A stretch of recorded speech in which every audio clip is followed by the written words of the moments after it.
Welcome, my name is Ateo, and today we're going to be looking at another replay from VioletHawk. Let's get to see how his airplay has improved. It's only been a few days, so we'll see what's changed. Let's get into it. Put on the player view. Oh gosh. Oh, you have it flipped, that's why. Okay, well I'm going to turn off player camera either way. And unpause, put on some player view.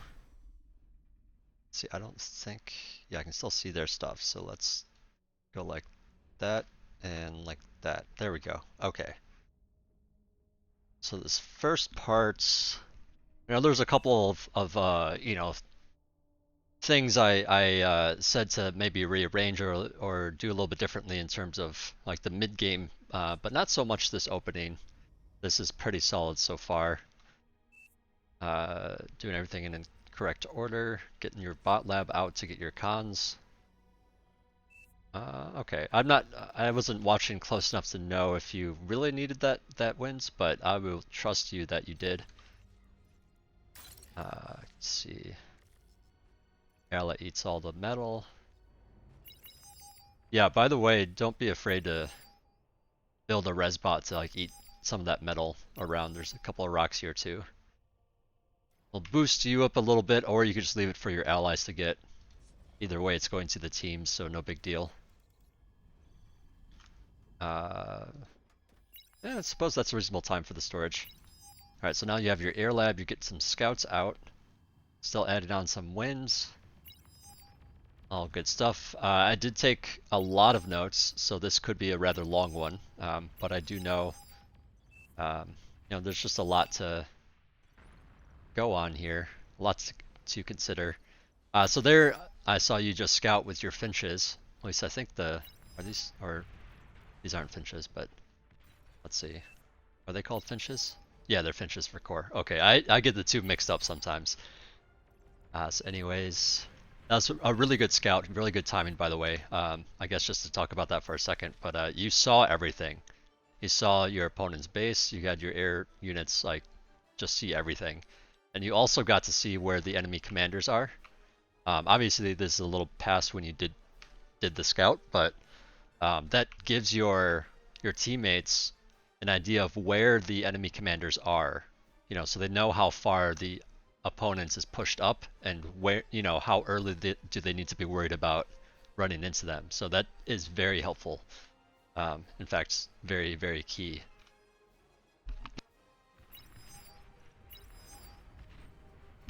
See, you're just adding on some stuff. Fighters, adding on lots of winds, very good. Yeah, this map is quite good for winds. 12 average winds is very good. It's not it's not 20 like it's on Supreme Straight or something like that, but it's definitely better to have winds than Advanced Solars here. Though Advanced Solars would give you some stability, though that's kind of like what the inverters are for, and the storage. So this is quite good. I would say that these three storages are a bit much here. It's just a bit early for that. Yeah, you're using your build power now. Okay, I think I kind of zoomed past it. Knowing that this is a long replay, I'm trying to like do it kind of quickly. But yeah, so there was, I think, a little bit of time before now where you had a bunch of metal and stuff. So I think your consorts were a little bit late. If they were a little bit earlier, it would have gone down a bit faster. And now that it's gone, it's like you don't like you spent this this metal on these storages, and I don't think you quite need three. Like I'd say one, maybe two, but three is kind of a lot. Just rather you spend that metal on getting these mexes upgraded a lot faster. The other thing I wanted to mention is you were gifted this T2 con, and you did build some transports. You used the first one to collect your T2 con. I believe it was in the middle here that you finally collected him. And then you gifted some transports out, which is very good, very nice. I don't even remember if I talked about that in the first video, but that is definitely what you want to be doing. I would say try to anticipate it a little bit more, like try to get that transport so that it's done when the T2 con is done here. so that you can just quickly right away just pick him up, move him over to where he needs to be, um, and that'll just save you a little bit of time. It'll just be a little bit more efficient. Um, Another thing I want to mention, sorry, I'm gonna be pausing a lot here, periodically. Um, but the other thing to consider is this is kind of a lot of wind turbines for this starter zone. While it's not bad, like this isn't like awful, like it's not gonna, affect the game that much. To me, ideally, you'd want more of them up here. I know that kind of crowds Pink a little bit. Hopefully, Pink's cool with that. But having them here means you don't need to reclaim them for later. And at 12 wind speed, they're basically the same as an Aphis. They're like slightly better than an Aphis at this point in terms of metal cost. So it's actually fine to leave your wins on this map because that is just so high. But yeah, you're just cranking out some guys. You do the whole like you keep going with paralyzers as well as fighters, so that does bring your fighter count down a little bit. So if you're fighting up against just fighters, you are going to be down fighters. So just keep that in mind with all these shurikens that you're producing. Not that the shurikens are a bad choice. I'm not trying to say that. I'm just trying to say that there is that give and take of, well, now you're down on fighters, but now you have the option to help if there's any leaks or anything like that. So both are good. It's just a different way of playing and a difference, just things to consider in those moments. So yeah, you're just producing. You're getting a few more scouts out, so that's cool. You want to be producing scouts periodically like this, so this is really good. Because yeah, it's like early on, like you're not gonna see like big fighter engagements this early on. While it's definitely good to have, fighters out there, you don't really need to prioritize it. You could prioritize economy, or you could prioritize scouts, or feel free to do other stuff. But if you do economy, then it's like you're boosting your economy so that you can get more fighters out for later. While if you spend it on units like other things like scouts and the shurikens, that will cut into your overall fighter count later on. So yeah, things to keep in mind, and yeah, definitely good to scout though. At this level of play, it's like you can't bet on people like using that information or even like looking while you scout, but at higher level play, that's very important. People will be looking at higher level play, so definitely helps a lot. Let's see, getting some more fighters. Let's see. Okay, I must have missed when your scouts went in, because I don't see them anymore. But yeah, just scouting periodically. Good thing to do for sure. It's very important. It's like for a frontline player, it's extremely important to know. And this is mostly on them, not on you, but it's very important for them to know if their lane is MIA or not. And that has more to do with them building radar and just like seeing what's out there. I can tell that your allies are a little bit short on radar up here at the moment, except for Pink. Pink's doing a great job here. Very very good forward position here for Pink. But yeah, just knowing where your opponent is and if they leave the lane, it's important for them to know if they can, like say like Brown for example. If he sees that green here is not at his post, now all of a sudden he can send his units in and at least threaten like, hey, look, if you're not going to be here, I'm just gonna, I'm gonna poke in, I'm gonna do some damage to you. Or if that's still not an option because there's just too much pork or something like that, he could, if he sees green all of a sudden like over here instead, now all of a sudden he can move his units to engage them that way. So that bits of information is very good. And again, that's more on them than on you, but doing scouts certainly helps. Because sometimes there's a jammer or something that prevents them from having actual radar coverage, whereas the scouts will give like line of sight type of thing. So it is good to do it periodically. But yeah, I can't give you an exact like you know, you should have this many scouts and you have this many fighters. Like it's going to be situational to like who you're playing against, what map you're playing it on, and stuff like that. And given this situation, um, you know, I would say that's you know, the amount of scouts that you're building is actually totally fine. If not, you could do a little bit more even. But yeah, I mean, I wouldn't do like a ton more, but like, you know, once in a while, scouting is always good. Uh, so your metal here is getting a little high again. So overall, I'm just kind of seeing it, at least in terms of economy, like some of the things, um, like I think in my notes I mentioned that these, like you add on a bunch of these converters right as you're getting your T2 mexes. And as you're getting T2 mexes, you're going to need more energy for those mexes. And then, you know, eventually for T2 units, you need more energy and stuff too. And I'm not 100% sure if some of these converters were really necessary. Um, like instead, they could have been spent on some more build turrets, because you definitely could use that at the moment. As you're getting, I mean, I think it was more relevant when this fusion was going up, but now that it's up, it's less relevant. But now that the fusion is up and you have these converters with it, you can afford more construction turrets. Because yeah, these T2 these T2 advanced converters, you know, plus 10 metal is quite a bit. That's more than a max. You know, not that this is more efficient in terms of metal cost or anything to do this. You know, the mechs is more efficient for sure, but plus 10 is significant. You know, so it's going to bump up your metal significantly, and you need to match it with build power. And then especially after the fusion, because then you have the energy as well. But yeah, anytime your metal starts rising, you want to, I mean, first of all, you want to make sure that you have enough energy. But if you do, then you want to add some build power.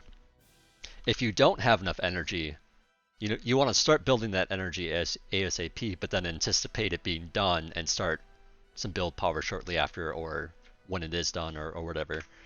Or, you know, when it starts rising, I should say, not necessarily when it's done, because when it's done, it might not be enough energy. You might need to get more energy first. But yeah, just like anticipating that stuff. You know, like anticipating, like as soon as this fusion is done and you start these converters, you know, as soon as one's getting close to getting done, you might want to add these converters on at that time instead of at this point, because at this point it's a bit late. Your metal's quite high, so you can gift some of it away. It looks like you just did that actually. 2,000 to red, not a bad choice. Red's going to be able to get his economy going a bit faster because of that. Already done with his first Aphis. So yeah, not too bad of a timing for red. And yeah, you got this fighter line going around. You're transporting your cons around. I wouldn't mind seeing more windmills up here. Personally, because yeah, again, they are better than an Aphis in terms of metal, so like, it's not too bad to just keep building them, assuming you have some space to do so. But yeah, you're just spending everything on your Aphis. All your build power is on the Aphis. You could even pause this if you want that 100 build power back. But you do have the metal for it, and you could actually use more build power on this Aphis. It's kind of crazy how much more build power you can get after your fusion. And then even, you know, even more so after the Aphis. Because after the Aphis and the fusion, now all of a sudden, you know, once you add on these converters, it's going to be like double the amount of build power that you have. I mean, maybe not double, but like a lot. Alright, so you get the lab, and that eats up a lot of that metal. So your scouts are still doing, or not scouts, fighters are still doing the fighter thing.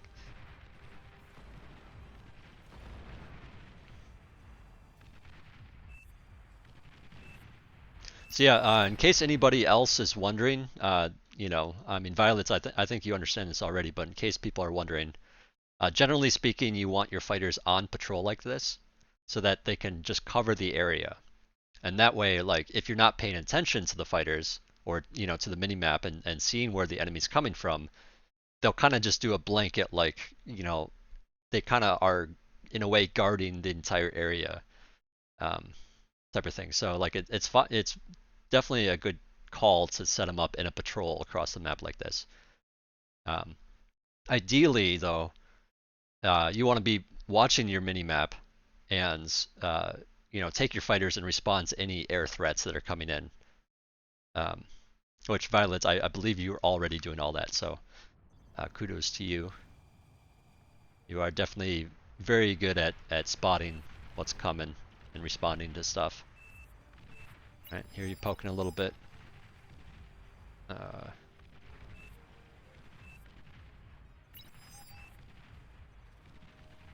yeah, I mean, so your guy over here is pushed back quite a bit. Your guy on the other side lost this area, but it happens.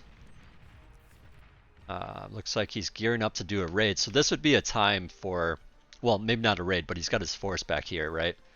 Um, I wasn't watching. I had it on faster speed and stuff, so I don't really know what's going on over here.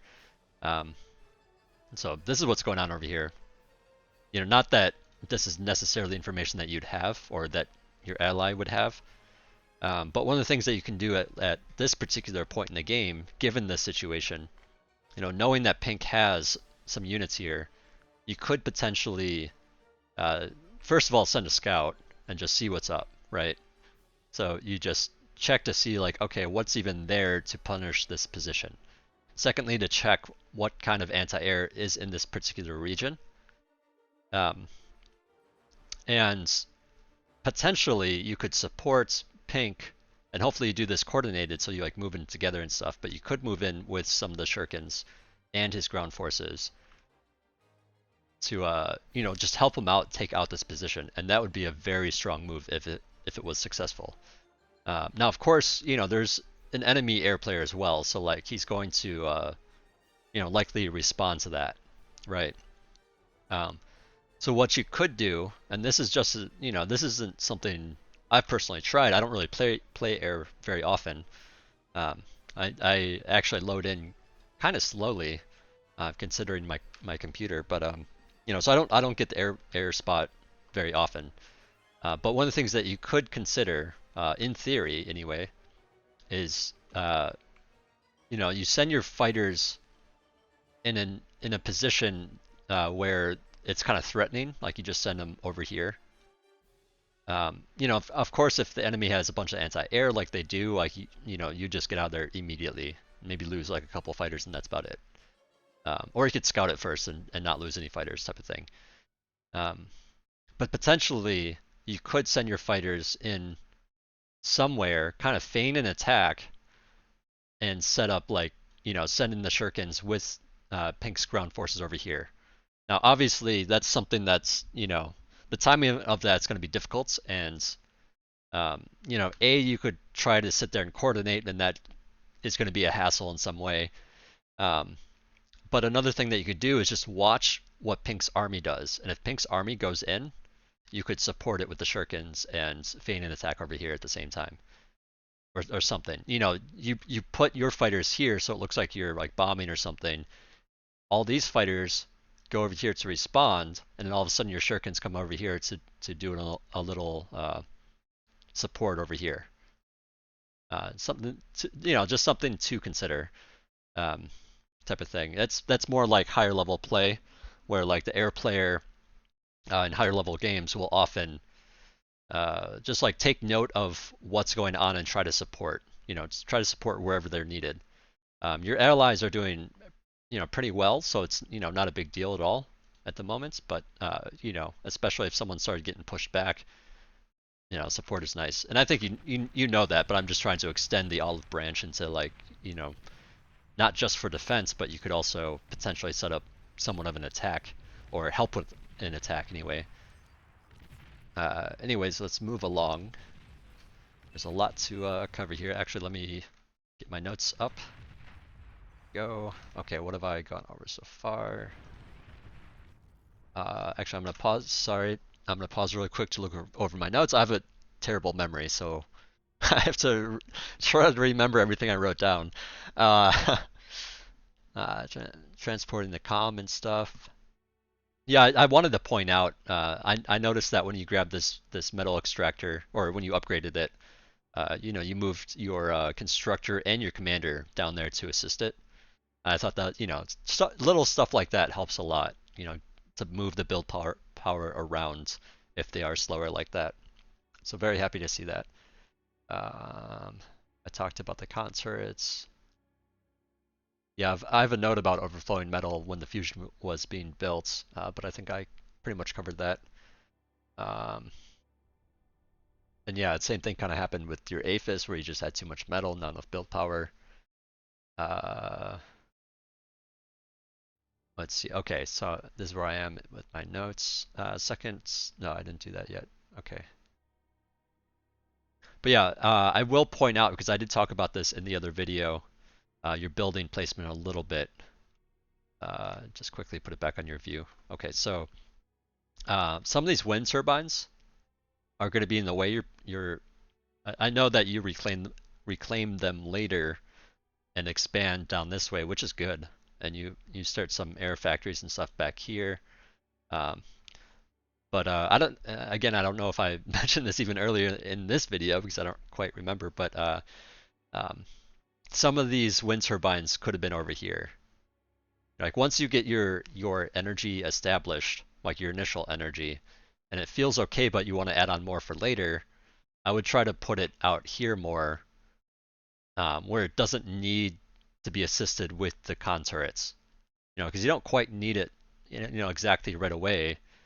And putting it over here would mean you don't have to reclaim this, because again, wind turbines are better than an Aphis at this wind speed.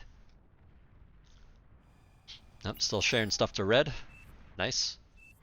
I would point out that while it does help the eco player to have the metal to like eco harder and faster, um, I would also consider giving it to one of the frontal players who's in need, or one of the other back players. Well, he's got a gantry already. I don't know if he can really support that with this economy.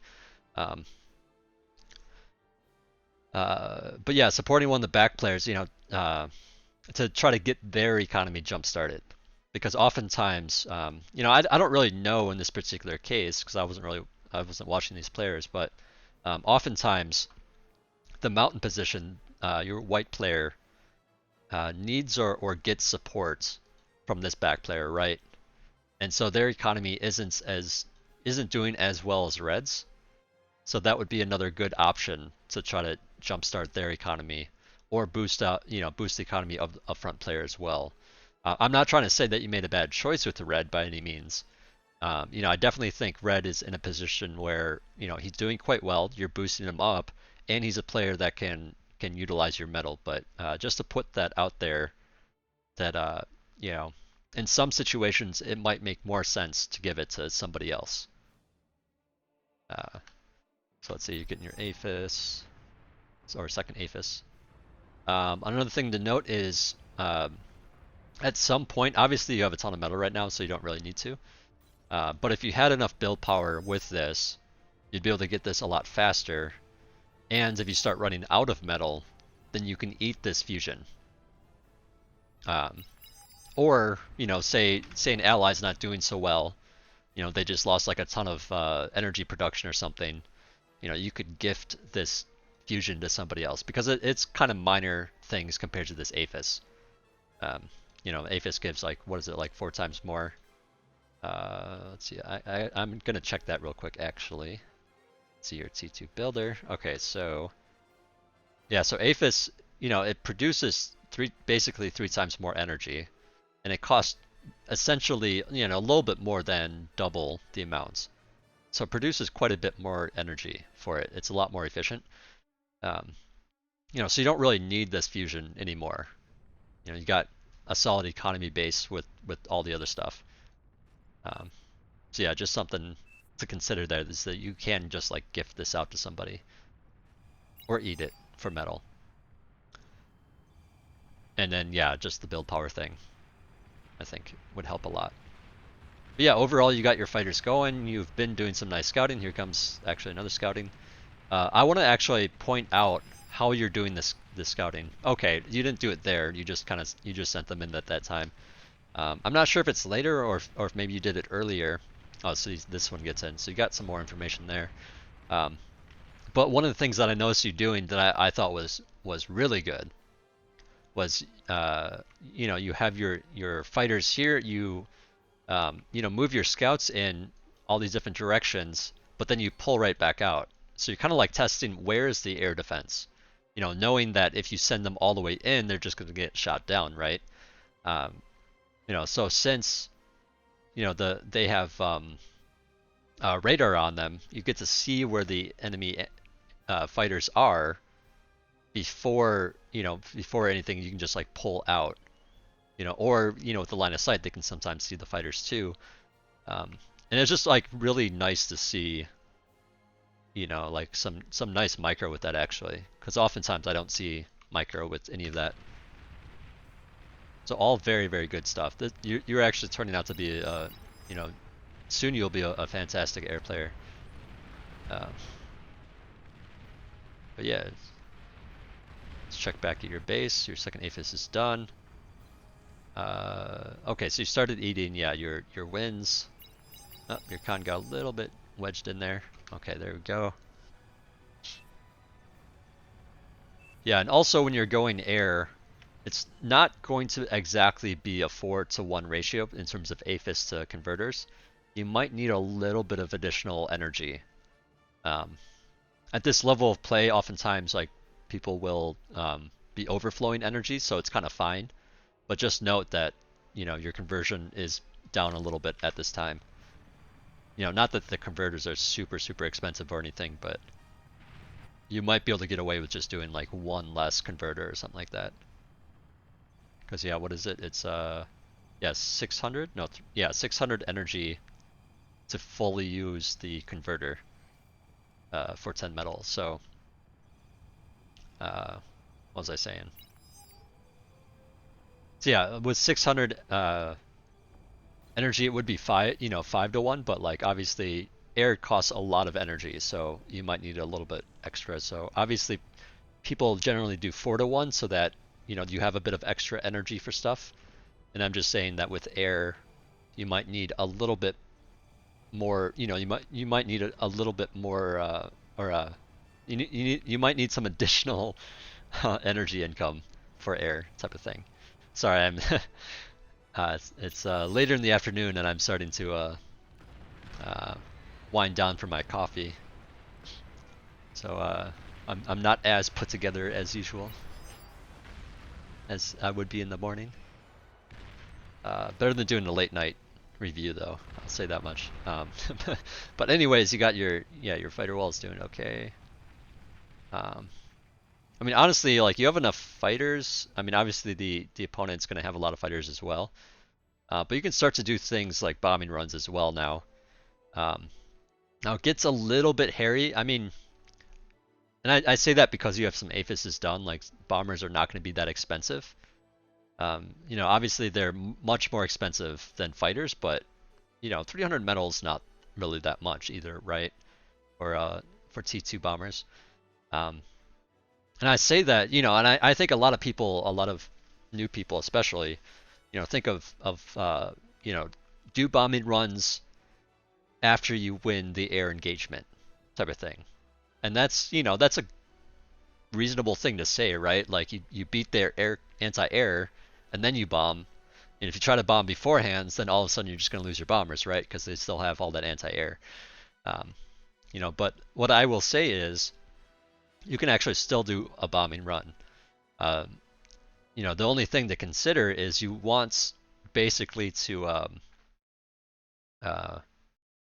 you want their fighters to fight your fighters.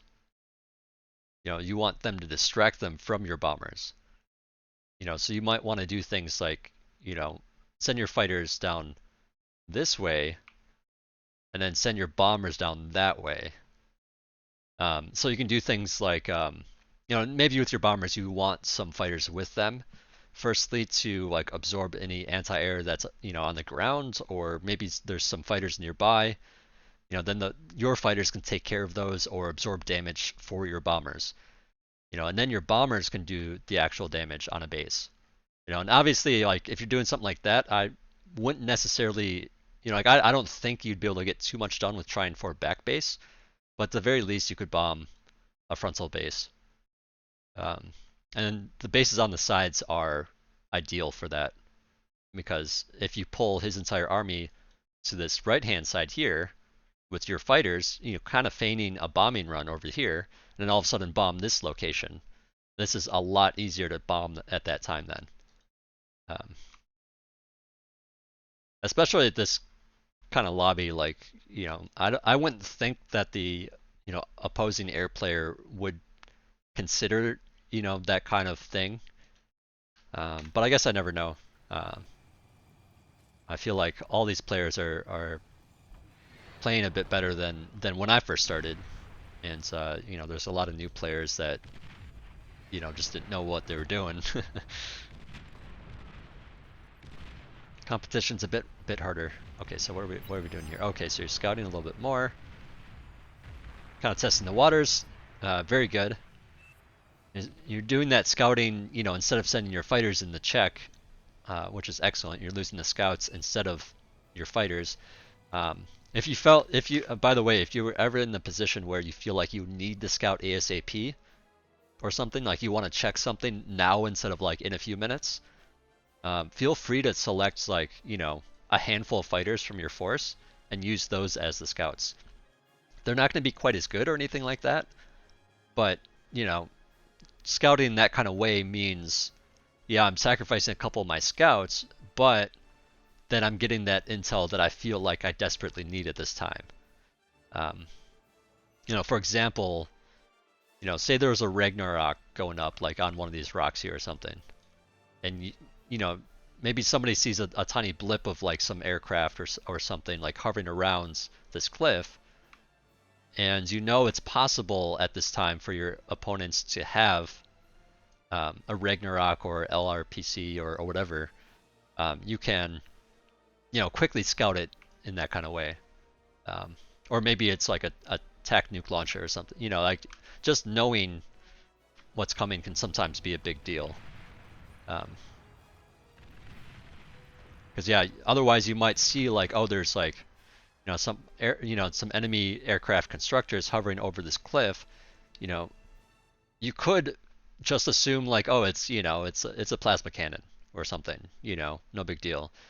Um, but as the game gets longer, and people can afford long-range plasma cannons and things like that, it can be very important to know that that's coming, type of thing. So let's see. Okay, so you got a second air lab here. So I missed this as well, but when you were constructing, I believe, if I remember right, like you're building an APHIS and you add on a second air plant, and you can afford the air plant, no problem, right? But I guess just to keep in mind that since you're building the APHIS, you can't really use that next air plants quite yet because you're using all of your build power on the APHIS. So there's no need to get it quite that early. You could wait till after the APHIS type of thing. I'm a big fan of doing one or the other, trying to like if you're gonna go for an economic play at the time, go for an economic play. Put everything into that, as much of it as you can into that APHIS. And if you're gonna go units, put everything into units that you can. Now, obviously, if the game state is like, oh, we're about even, but I still want to, I kind of feel like I need to boost my fighter counts, and I want to improve my economy for later. Doing both at once is totally fine. Don't get me wrong. But yeah, little things like that can help you get your economy faster. I would also say that you don't have enough build power here to actually support all three of these labs. Like you didn't really need this one yet, even in the first place. If you had more, basically you want like, I mean, I don't know if I would really say double the consorts, but if you filled this area up with concerts around your lab a bit more, and in fact, like your fusion and your aphises, if they slid down a little bit for some build power in this zone here, and having more concerts back here. Sorry, this is getting kind of sloppy, but ideally you'd fill this entire region. Actually, let's just you'd fill like this entire region around the aircraft plants with concerts, and then you would fully utilize this one aircraft plant. Like I was saying in the other video, one aircraft plant can actually support a lot of concerts. You can actually produce a units faster than 1 second with an air lab. So it's just like bam, bam, bam, bam, bam, bam, bam, bam. It's just like done, done, done, done, done. You know, and they just like produce like crazy. So yeah, you just don't quite need to at this point. Maybe after a few more aphises, you could use 2. Yeah, I think pretty soon you add on a couple more air labs, and I'll just say that you know, as you get more aphises, you add on a couple more air labs and you add on more build turrets. Whoops, that got a little sloppy. Actually, let me pause so I can draw properly. Can't because of the lag. But yeah, you add the drawing. Oh, it's because I have the lab selected. I forget it bugs out like that. So yeah, you fill this in with con turrets. You get more aphises down here. You get more converters here, and then you get some more air labs. You know, over here basically is what you end up doing. I'm just talking about this now instead of later. Essentially, you could use like you don't need this air lab. You don't need this air lab. If you filled these in with construction turrets, then you can utilize this air lab a lot more. And then if you need a third air lab, or T2 air lab I should say, you could build it down here under the construction turrets. So then that way you have more construction turrets assisting one lab, and then down here your lab is further away, so you could build more con turrets down here. You know, to surround that one type of thing. Yeah, just spacing it out like that. Basically providing more room for con turrets in between air labs. And then, yeah, if you are going to do wind here, you know, get rid of it and just build more con turrets and stuff like that. But yeah, if you space this stuff out a little bit further down, you know, down here instead, or, you know, have it start like here instead, you're also providing more room for con turrets. And that'll just eat your metal a lot faster. Get a lot more air, or a lot more aircraft out. I mean, this kind of feels fast, right? Like you got one here, and you got one there, and you got one there, and you got one there, and it's just like this constant flow of air coming out. You know, so it feels okay, but I will say all that can happen with just one lab. So that is the one, like one of the bigger next steps for you, especially in on this map, because this map there's not a lot of space to build for the air player. Alright, big fight coming in, perhaps. Big fight. You clump up a little bit, which isn't exactly ideal, but here, okay, so right here, this is good. So you had your aircraft kind of like, you know, like kind of zoning him out, like where's he gonna go? You realize that he's going this way, right? So you send your aircraft this way, you know, and start to pinch these guys off. So this is quite nice. This is quite good. The optimal thing here, you know, that's ideal, and this isn't gonna work like if you're worried about bombers on the opposite side, but you know, obviously you see some bombers around here, right? You know, so this is a good spot to be. And what I'm about to say is not going to work if the bombers are out here. But ideally, if it's just fighters against fighters, let's say, and his line is out here, you know, he has like just a cloud of fighters this whole way.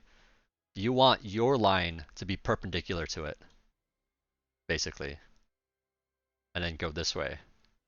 Now, obviously, his army is flowing up, you know, so you want to, you know, kind of respond to that accordingly. So like your army that's here should move out this way then, Now, obviously, this takes a little bit of planning, to know exactly where the bombers are, to know how his aircraft are moving and all that. So it is kind of a difficult maneuver. But I guess I'm just pointing this out as a what would I, what would be ideal. Um, and just like ground units, you kind of want your line to be a concave.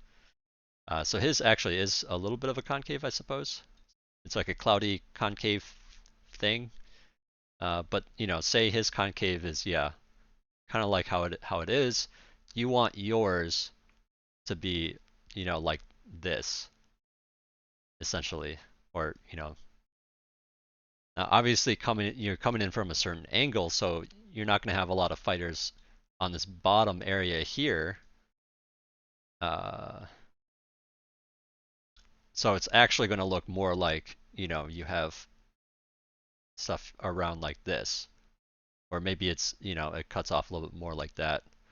But essentially, you're trying to surround his aircraft and push in to the points. This is the points of his line, of his grouping. The other side would be be over here too.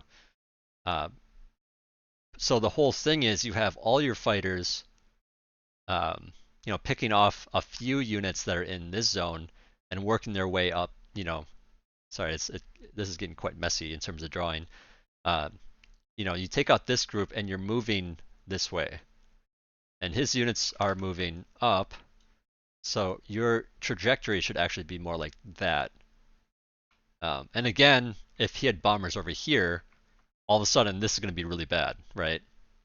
Because you need to defend against the bombers. So first and foremost, go where the bombers are. Don't worry about the fighters. The main thing is to take out the bombers, right? That's the whole reason of having fighters in the first place. So given that his bombers are here, you're actually in a good position to intercept. So let's unpause and whoops, that's not the right key. I think I accidentally just turned my volume all the way down. There we go. Okay. Oops, I need to slow this down. Okay, so here I see you going directly for the bombers. Excellent. This is, of course, what you want to be doing. A couple slip by. Looks like you're even target firing or something. I don't know if they prioritize bombers or not, but you go straight for them. And now you clean up the rest of the air. So that overall was very good. Very good engagement. So now let's pause.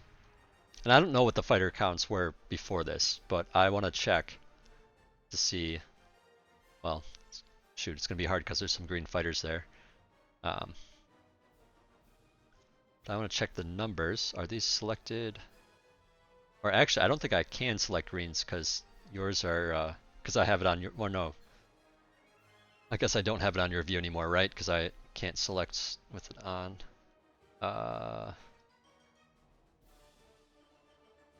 Okay, so how many green fighters do I have selected? 4? Yeah, so you have this number minus 4. So you have 120. Let's see what they have. See, I think they only have T2 fighters. So yeah, so actually this selects some of yours as well. Shoot.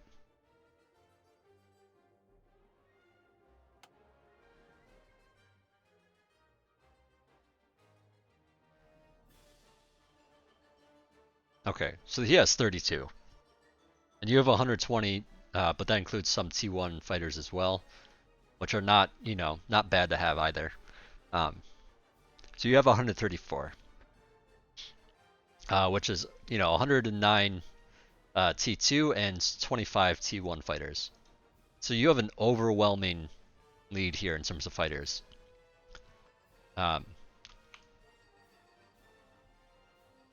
So I'm not going to talk about it. Well, I'm going to talk about it now, actually. So at this point, because you have such a big amount, let's see, I said you had like 120, and then they have, I already forgot the number. I think they have like 30 some. But okay, so say it's 120 to 30. I'm not going to do all that. So obviously you have way more. You have a like bigger percentage of how many fighters there are in general, right? So now is actually a fantastic time to do something like a bombing run because they don't have fighters to contest it, especially since it's early enough that people are still getting their economy rolling, and so they're not going to want to spend on ground anti-air. Now, if they're smart, they will realize that you just won the air battle convincingly, and now they need to worry about it and get anti-air. But if they don't realize that, and people at higher levels don't necessarily consider it either, um, to get that anti-air. But right now is a fantastic time to consider a bombing run. Just build some hailstorms, get some scouts with it, send your fighters in, your scouts, your fighters to distract and engage their fighters, scouts to see where to bomb, and then to bomb. The scouts are basically directly right in front of the bombers, or maybe you scout like, if you want to try to get a clean picture of like where to bomb, you might want to do it just slightly, a little bit of time beforehand.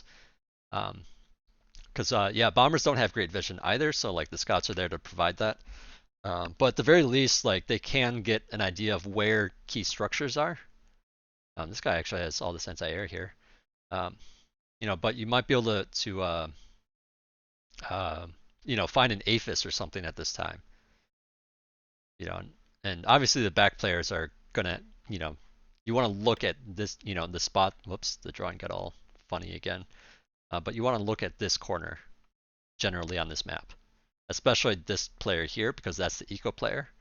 But also the air player. If you bomb the aphis of the air player, and take out their base, now all of a sudden there's no fighters for either the rest of the game or hopefully their allies help them out. But like you can take out you can make it easier for bombing runs to happen in the future. So this is actually a prime target here. But yeah, the secondary target generally the eco player, and then there might be other strong players in the back that you want to look out for that have advanced fusion. And if you're able to, you could also, along the way, bomb some of the front guys too. So, say send your bombers in this way. This is actually a prime spot to bomb as well, because if you kill all the build power, now all of a sudden they can't do much. So you just like, do a quick bombing run here, do like a loop-de-loop, and then go right down to blue. And just like tanks, and I don't know if you know this about tanks or not, but you want to keep them moving. You want to keep them, you don't want to go, you don't want to tell them to go forward and then directly behind them. You want to do like big turns. So this loop-de-loop is not even a good loop-de-loop. It'd be probably more like, be a wider thing. But, and I don't really know if this is terribly necessary. I just know T2 bombers take a little bit longer to reload than T1 bombers, and you might need to give them a little bit of extra time and do a loop-de-loop and then go in for the kill. Now with bombers, you don't want them all super clumped together or anything like that, at least not for bombing bases because anti-air and all that. But yeah, you could potentially do something at this point, or in a little bit type of thing, once you produce your bombers. Now the thing is, like I was saying before, you might look at this and and say like, well, blue has he has 5 anti-air, anti-flak cannons here. This should be plenty, right? Well, maybe not. I mean, or maybe that's not a that might not be a great target. You might want to go over here instead or something like that. But then you got to deal with these long range anti-air towers. But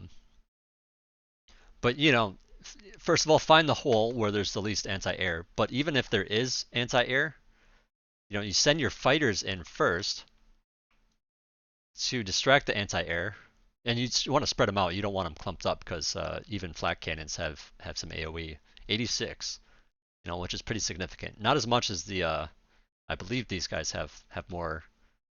Yeah, 212 AOE. It's like huge.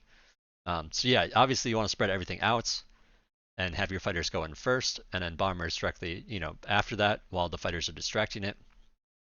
And one of the things about bombers is they, say you're bombing this aphis or this set of aphis here, right? If you target there, you'll see little the you know, the targeting bombing things, you know, will draw these like circular spots where the bombs will actually land, and some of them will be before the actual target, right? But the thing of it is, the bombs actually have some forward motion as they go. They don't just like drop directly down, right? So the bombers, if they were to bomb this spot, would actually start dropping their bombs around here, if not a little bit sooner. It might even be like more like here, um, you know. And then as they start to drop bombs, you could immediately tell them to leave. And the bombs will keep flying out and you know, just drop along. Um, but yeah, it's a good way to um, you know, you don't have to go through the anti-air in some cases. In this case, I mean, you kind of have to be over it to bomb the APHIS, but like in other cases, the anti-air might be like back here or something like that. You know, this forward position is a better spot than back here by the APHIS or anti-air. Um, but yeah, I say all that. I don't, you know, I haven't seen a bombing run from you yet, so I don't really know, um, you know, if you know all that, but just things to consider when you are bombing. Um, you know, especially a position that has anti-air already. Hope that makes sense. Back on your view. Alright, so you got your fighters going. So you're still producing fighters at this point. Yeah, so I have a lot of notes on that stuff.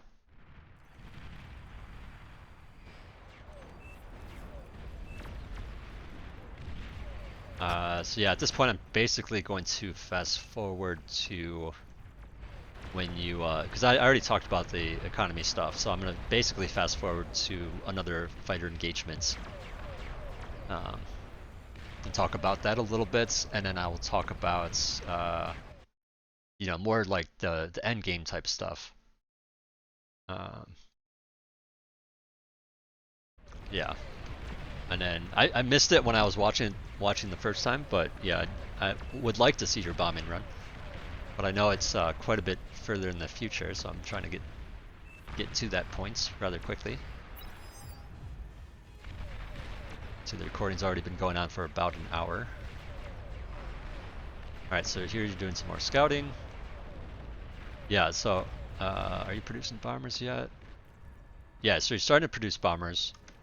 So yeah, the bombers could have been a little bit sooner in order to, you know, basically utilize that window of opportunity that you got after taking out all the opposing fighters.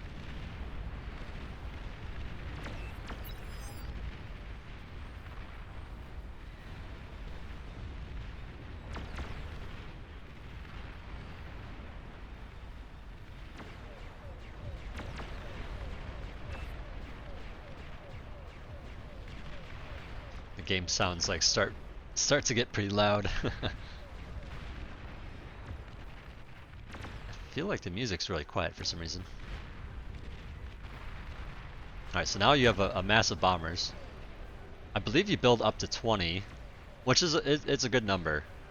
And I would say with bombers, like the later the stage of the game, the more bombers you're gonna want, because you can expect more of the bombers to get shot down, right? Um, and then obviously, you know, if you're going from T1 bombers to Tier 2 bombers, you need less Tier 2 bombers type of thing. You know, because they are much hardier, especially for Cortex. The Hailstorm definitely has some nice hit points.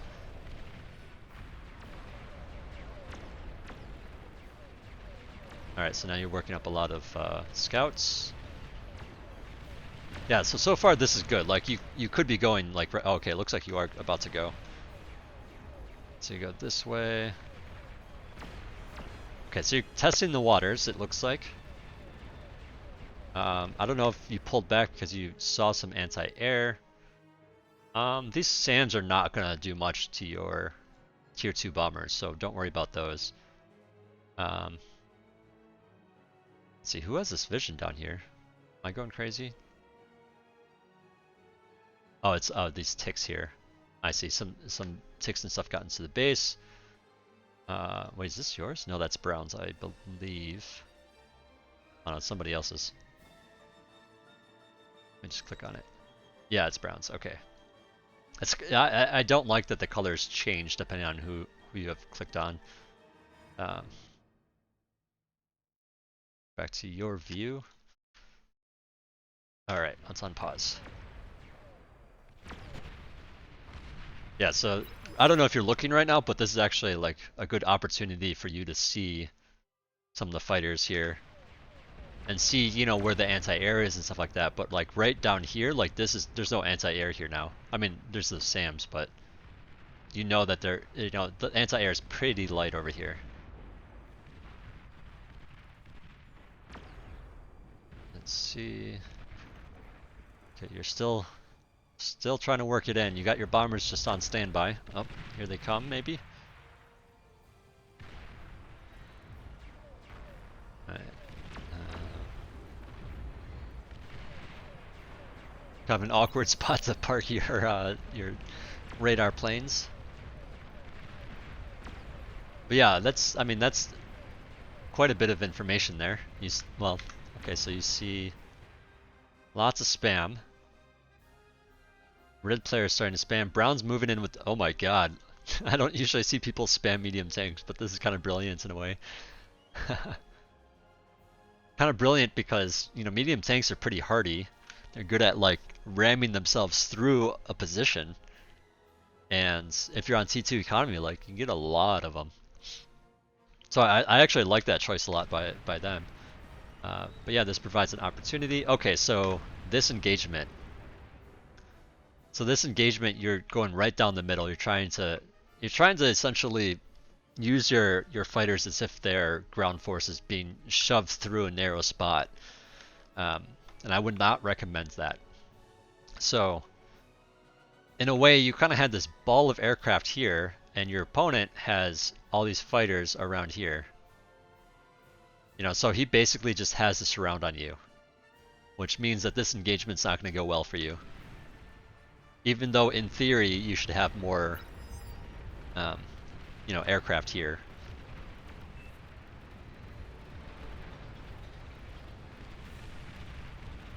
Yeah, and then the other thing is like as you're retreating, it's possible for his aircraft to kind of pick off some of yours that are retreating without you really being able to fire back. So you lose a couple extra there.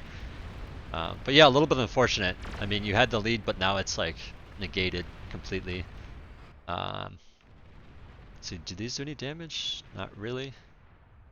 Okay, but he almost damaged that air player for you. That would have been a big deal for future bombing runs or whatnot.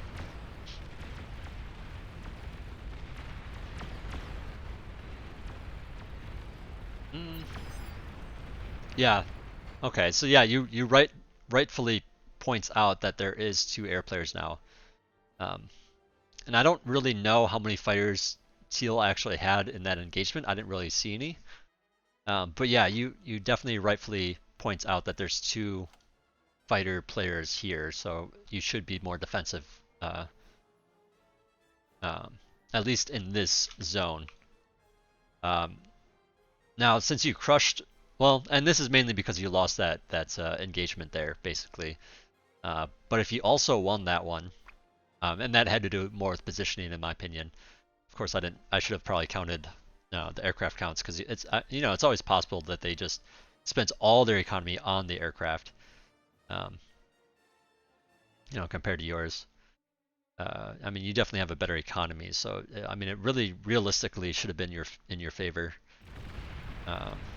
But then again, you know, you also consider that each of these bombers is basically the cost of 3 fighters. You know, so that's like 60 fighters you're missing. You know, not to mention the sonar and stuff like that. Or not sonar, the radar planes. But I would think it'd be more even than it was, or at least it could have been. So I feel like that came down to micro.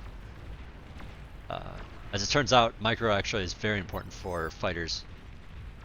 I mean, it's important for any, you know, fighting unit engagement thing. Let's try to put it back on your view, getting a little laggy at this point. As the spam starts rolling in here. Man, Brown with all these tanks, crazy. Got tick spam coming up this way. There is a jug. This jug will be able to hold here pretty well. Not entirely sure what that explosion was. It looks like it was probably a commander.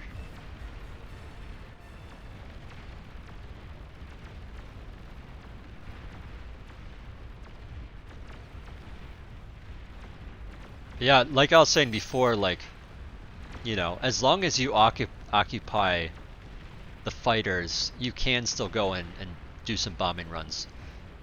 So I guess just to talk about that a little bit further, I mentioned like you can feign an attack on one side and then bomb another.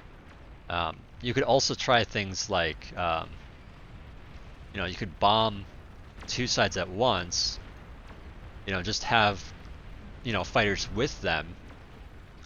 But that gets, that's definitely going to be much more challenging to micromanage two sets of bombers. So that would be very difficult.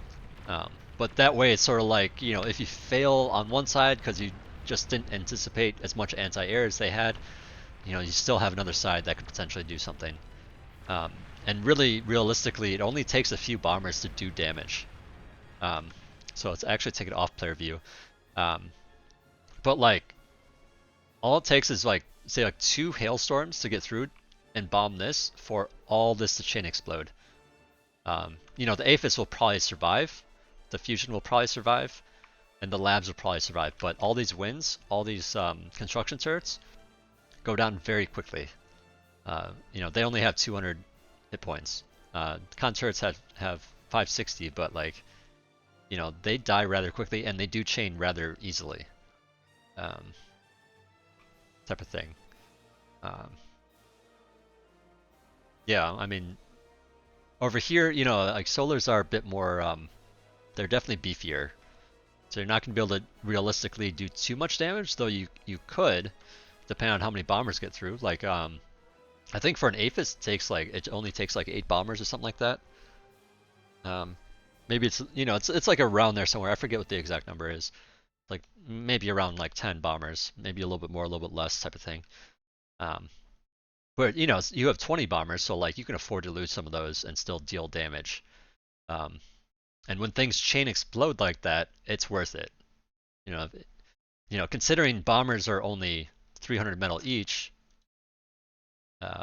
Here's that 4 labs, by the way, that I was talking about before. You need a lot more concerts for this. But yeah, these hailstorms only 310 metal. For T2, that is cheap as fuck. Comparatively, if we're looking at T2 vehicle lab, actually that's a T1 lab. This one. T2 vehicles cost like around double that for a lot of them. Think about a Banisher, 1,000 metal. Tiger, 665. I know a Bull is 1,000. Czar's 1,650. And these are like the core units of the core vehicle lab. But yeah, Armada, like same thing. Like there's a lot of good expensive stuff. Now, of course, bots are a little bit cheaper on metal, so like, they're more, much more equivalent in a way, but they're also pretty weak. But yeah, you can afford, like, yeah, my whole point is you can afford to try to bomb and fail a few times and still get something done. As long as you get something done, it's helping the team. Whereas, as it is, with you being so cautious with your bombers and stuff, essentially you might as well not even have them because basically they're not doing anything and they're just, not doing anything. So just trying to get something done, better than not.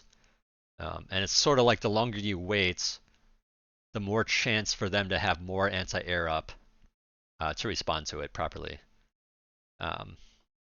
And so like the longer the game goes on, the higher chance they have anti-air, and the more bombers you're going to need to successfully bomb. And then of course there is a point when, someone can have enough anti-air to take out like basically anything. I would say this is not nearly enough for that kind of aspect or that kind of thing. You know, same with over here. This is not nearly enough to like destroy an infinite number of aircraft, but you know, it'll take out a lot as it is. Now, I'd say, you know, double or triple this will take on like basically infinite aircraft.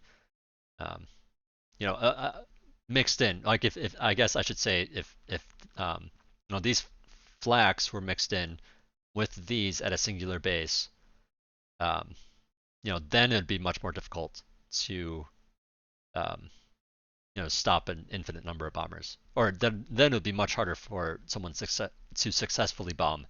Is what I'm trying to say. Uh, uh, but yeah, it's just like until then, it's like you can keep attempting it.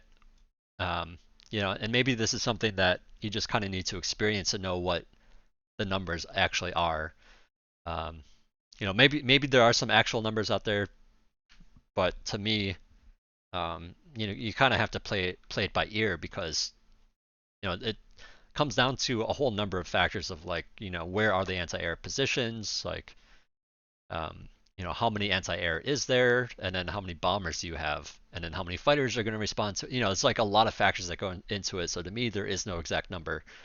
Um, but yeah, if a bombing run fails, then you will have a better sense of, you know, next time I'm going to build more bombers and try, or something like that. And to me, that is actually a really good mindset to be in, especially when you're in this lower level room, because they'll give you that experience of failing, so that you can have that experience of like knowing how much you actually need to do something. So feel free to fail all you want.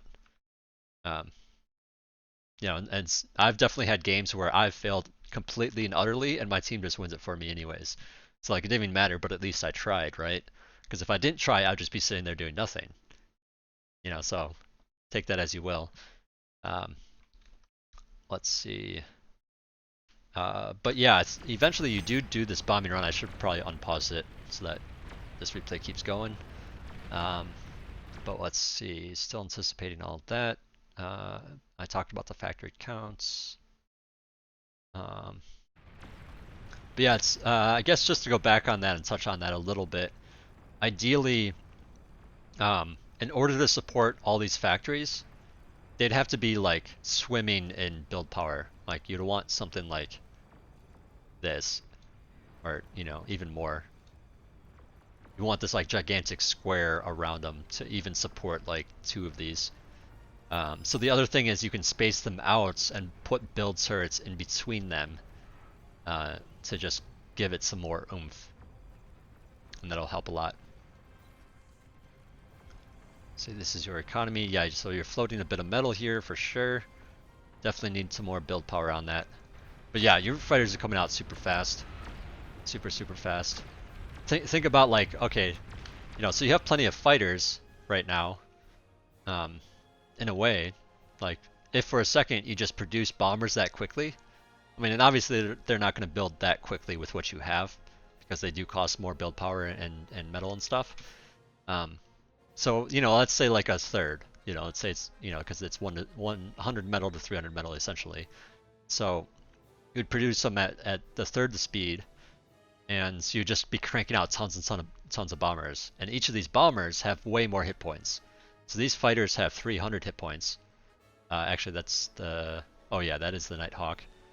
And then your bomber here has 1520 hit points. It's like way more hit points. So they can absorb some shots. So yeah, just trying to get more build power around there. Guess while we're waiting for this bombing run, I will talk about just overall. So overall, I think this is a fantastic improvement over the last one you sent me. You know, that doesn't mean that, you know, you're necessarily a much better player than back then. But what it does mean is, you know, in terms of that replay versus this replay, this one looks way better overall. And there's definitely a lot of good things I'm seeing out of you. Like all the scouting, to me, that was all perfect. You know, I wouldn't change a thing about that. overall. But yeah, the next important stuff I think for you to do, it's an interesting line of shurikens going on, uh, is just rearranging your like your buildings here so that you have more build power around here, um, type of thing. And anticipating your economy needs by adding on build power as you get Aphis and Fusion. Over time, like, that'll become more and more second nature of just like, um, eventually you'll get a sense for that, but I guess just for now, I'll just say, try to anticipate, um, like, oh, my fusion's about done. I'm gonna need more build power, when these converters are done. Or maybe you have plenty of metal and not that much energy in your fusion finishes. Well, now you have the energy to work in some more build power.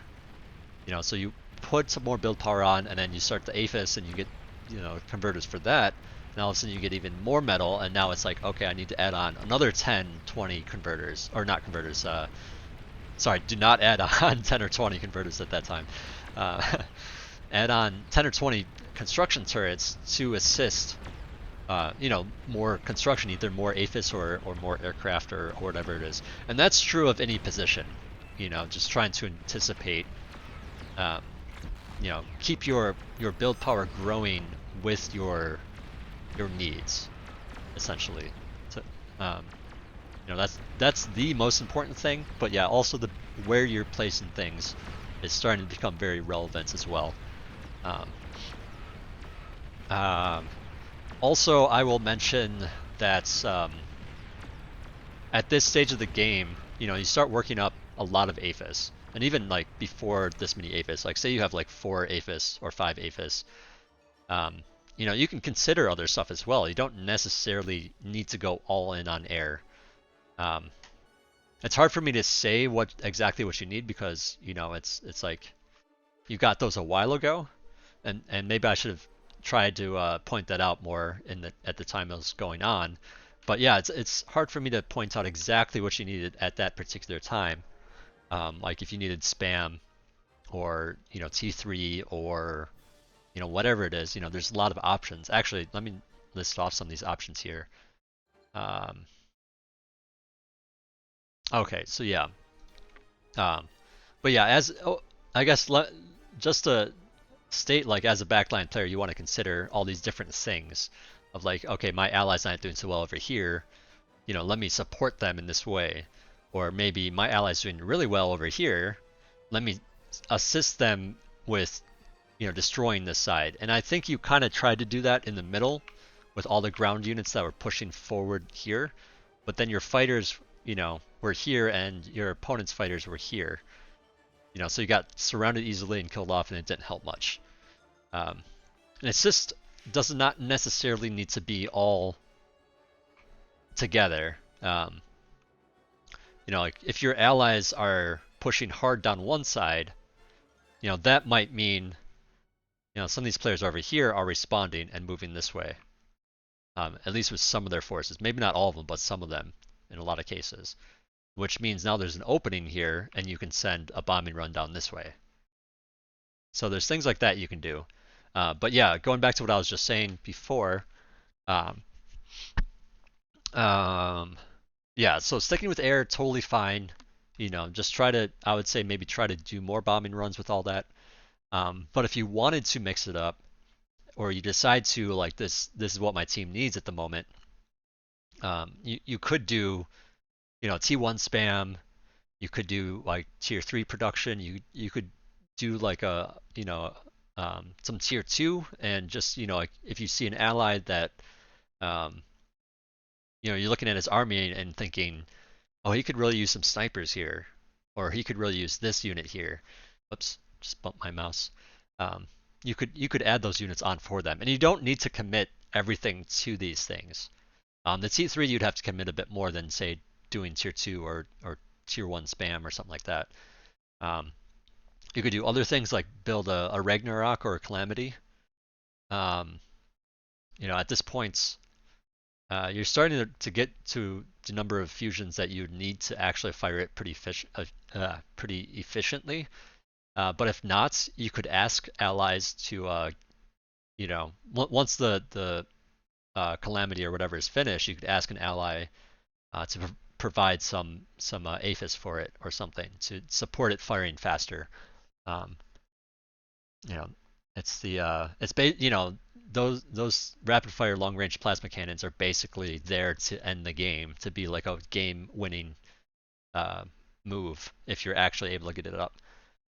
Um, you could add on a nuke silo if you feel like it. You could there's a lot of stuff you can do. I mean, if the map had water, you could do an amphibious play or do a hovercraft play. I've definitely seen some matches where like hovercraft spam actually like wins the game in the end. Uh, so lots of things you can do. It's kind of your canvas in a way. There's a ton of player expression, and I'm not gonna sit here and tell you this is how you should play. Instead I want to say these are your options of here's this half a dozen ideas. Do whichever one you feel is right in the moment, because there is no this is what you should do in this situation. Um, because there's a lot of things that can work and a lot of things that can't work depending on the situation.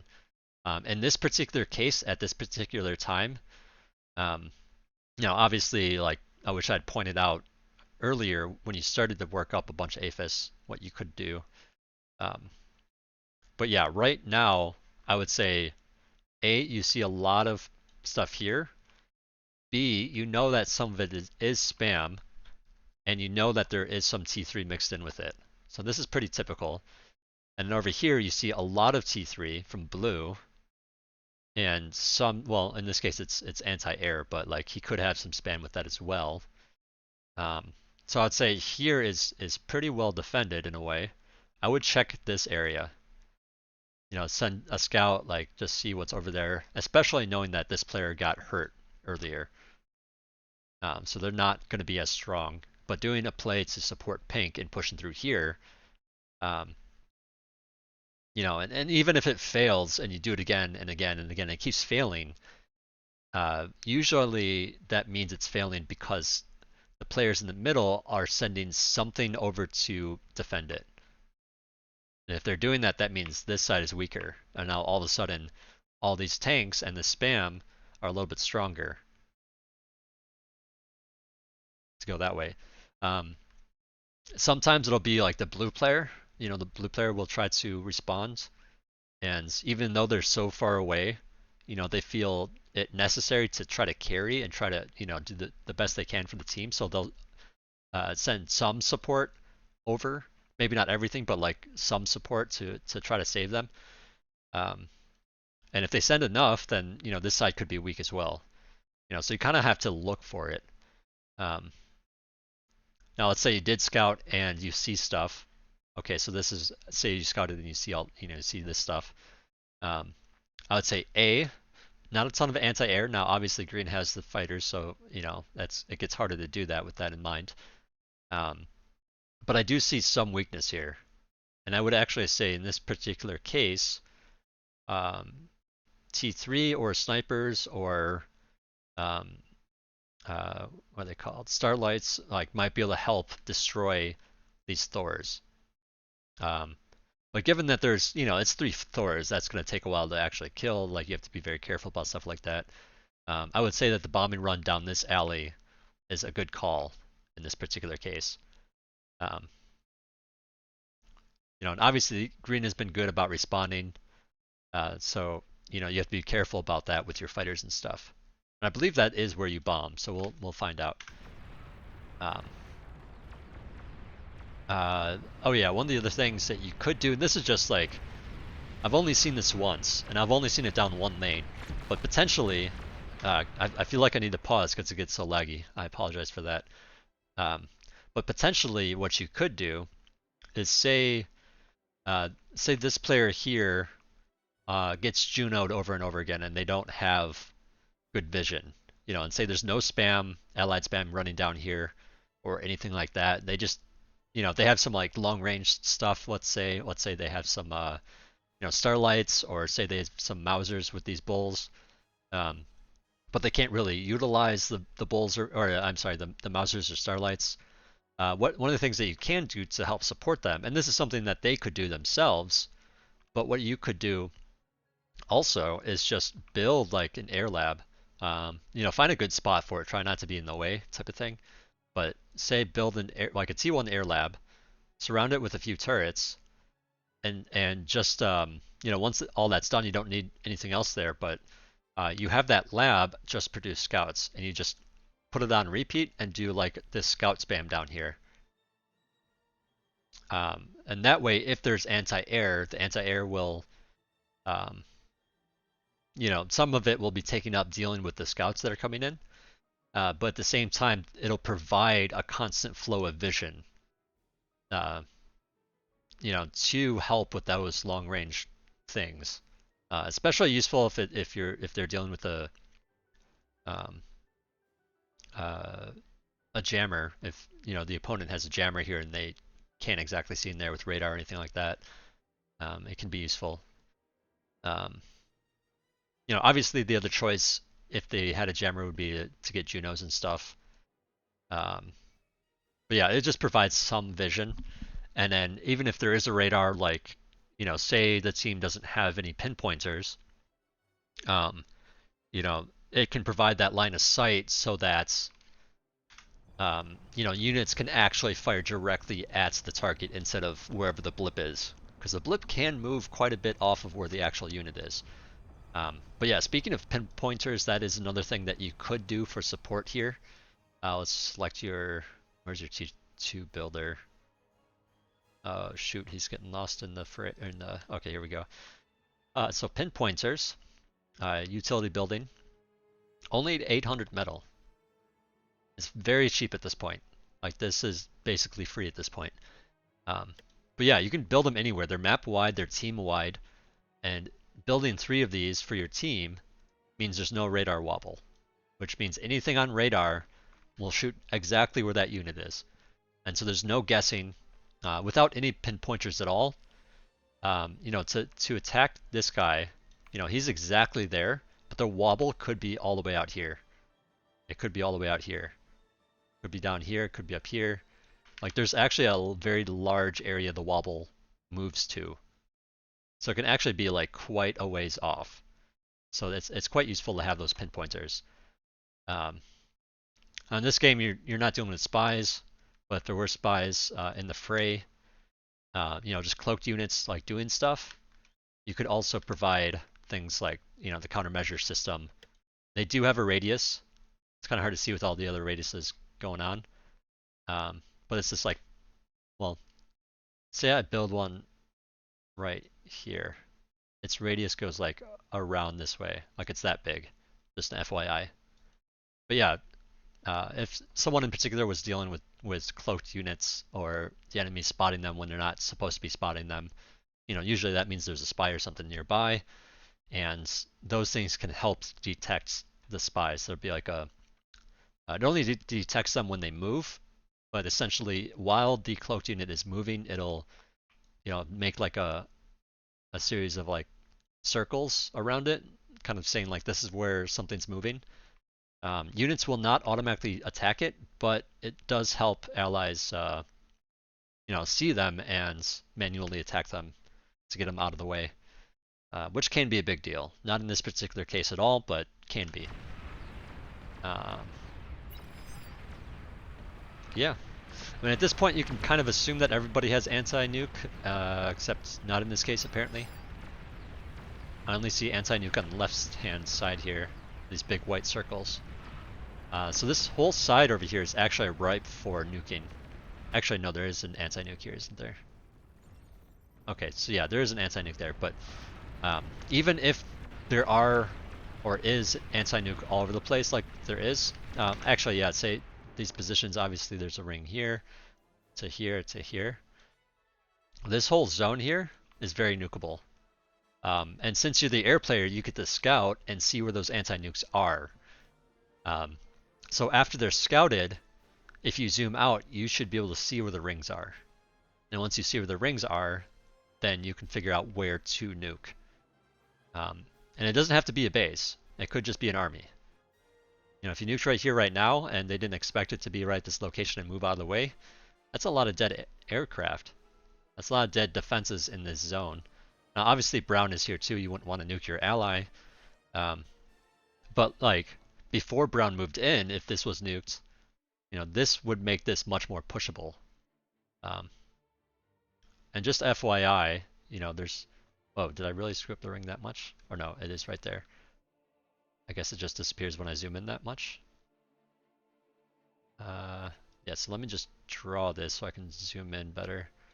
But yeah, so around here is where the anti-nuke line is.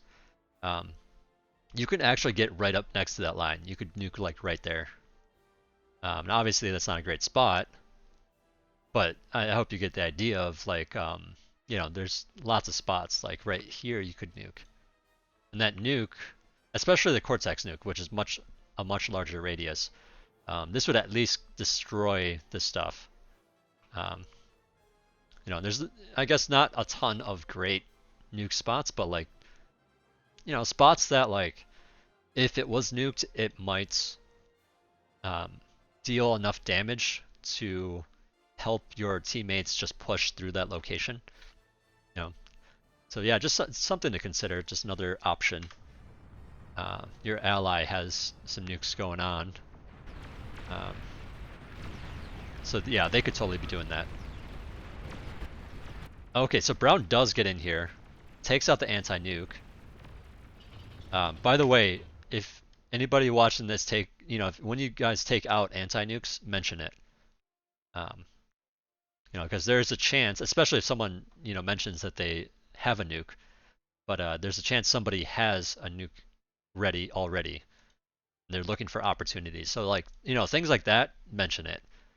You know, mention the things that you do because not everyone's going to be paying attention to everything on the map, right? And it might seem annoying, but like, you know, if you get into higher level lobbies, you know, oftentimes there's a lot of like pinging. There's a lot of like, hey, I'm doing this, or like, hey, let's coordinate this attack, or you know, whatever it is. There's a lot of communication, and that helps a lot. But yeah, some solid damage from Brown. His medium tank's doing some work. Shoot. Okay, it's a little laggy, so it's hard to see what's going on. Okay, so here you do. I mean, sorry I missed that first part of the engagement, but I should have paused it actually. You going off from there, but yeah, you win there. So now's a good time to send those bombers in. You know, just know that after an engagement is generally a good time, especially when the engagement is on their side. So if the engagement's on their side, there's a very good chance that they're sending all their fighters everywhere on the map to fight that. You know, so if you take all those out, now there's no aircraft. Now, if it was on your side, for example, if you have your fighters, or if the engagement's here, let's say, there's a chance that they didn't commit all their fighters to it. You know, so that's something to be wary of. Is you know, a lot of the time people will poke forward with a few fighters and just test the waters and see what's there. You know, so just know that if they're the aggressive ones, there's a chance that they have fighters hanging back that aren't part of that group. So just keep that in mind. But yeah, you killed all their guys. Good time to bomb. Also, I'll mention that it's like he's Blue here is in a fairly forward position with these Titans. You know, they do have missiles that hit air, but they don't have like, you know, like they're not the greatest thing in the world. You know, so this is just a part of getting used to like units and knowing what they can do. I mean, these aren't like the greatest targets for anything, but there's always a possibility of having some T2 gunships or something like that. Wasps actually do a fairly good job here. Not necessarily against Titans, but like they do a lot more damage than the T1. What are they called? The T1 version. Oh, that's right. Cortex doesn't have a T1 version. The Armada ones are T1 gunships. That's it. The T1 gunships for Armada are just not. They're not great. They do very little damage, but Wasps actually deal a lot. Um, so you can probably tell that my voice is getting a little tired at this point. Um, but yeah, it's something to consider. I mean, you could use bombers, but it's not like the best targets for bombers. Um,